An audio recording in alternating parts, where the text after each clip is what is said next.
Eto po mga bossing ko ang kailangan natin, insenso at kamangyan, tapos maraming dahon ng laurel. Mas damihan nyo pa dito mga bossing ko. Ito po mga bossing ko ay magbibigay sa inyo ng swerte at magtataboy ito ng kamalasan. Gawin nyo po ito mga bossing ko ng Martes at saka Biyernes.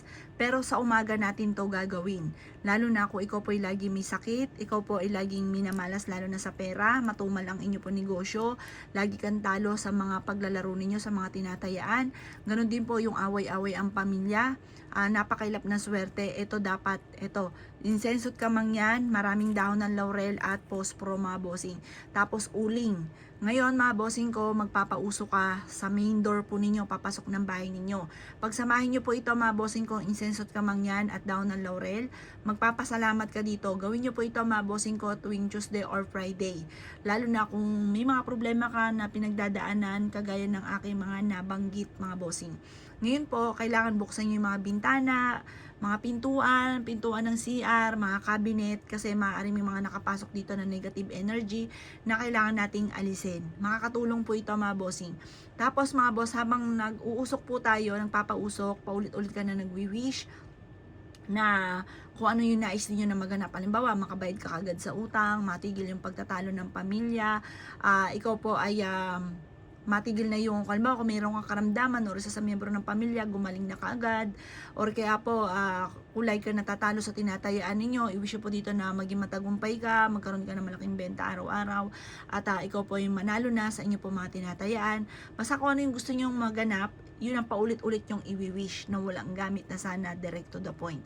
Subukan nyo po ito mga bossing, mga 3 beses lamang na Martes, o 3 Biyernes, 3 beses na Biyernes, makikita nyo kagad ang ganda na resulta. Kung lagi nag-aaway, makakatulong po ito para manatili ang pagmamahala ng pamilya at hindi pagtatalo sa loob ng pamilya.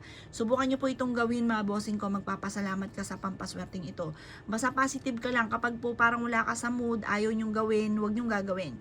Kasi magiging effect din po ito. Kailangan nyo nasa mood ka talaga, naniniwala ka, masaya ka kapag ginagawa nyo po ito, tapos positive, ugaliin ang pagsasalita ng mga magagandang salitain. Halimbawa, yaman ako at maging matagumpay, makakamit na lahat ng aking mga pinapangarap, lahat ng problema ko masusolusyonan, at makakabayad ako sa utang, lalaking benta ko araw-araw, dapat ganon, araw-araw ganon.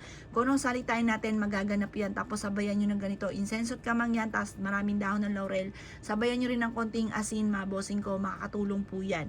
Ito po ay magbibigay sa inyo ng swerte. Kaya kung kayo lagi minamana sa ngayon, gusto nyo na level up ang swerte, subukan nyo po ito. Insenso at kamangyan, maraming dahon ng laurel, konting asin, at pospro at uling mga bossing. Magpapasalamat ka na lamang po dito dahil pagaganito ang dali na swerte ng buhay ninyo mga bossing. O paano mga bossing, gawin nyo to sa umaga ha, mga bandang alas 7 o alas 8. Tuesday or Friday ang pagsisimula ng pagpapausok mga bossing ko. Mula sa main door, papasok ng inyong tahanan. Ang dulot nito ay swerte mga bossing ko sa inyo at sa lahat ng miyembro ng pamilya. O paano mga boss, good luck po sa inyo po lahat.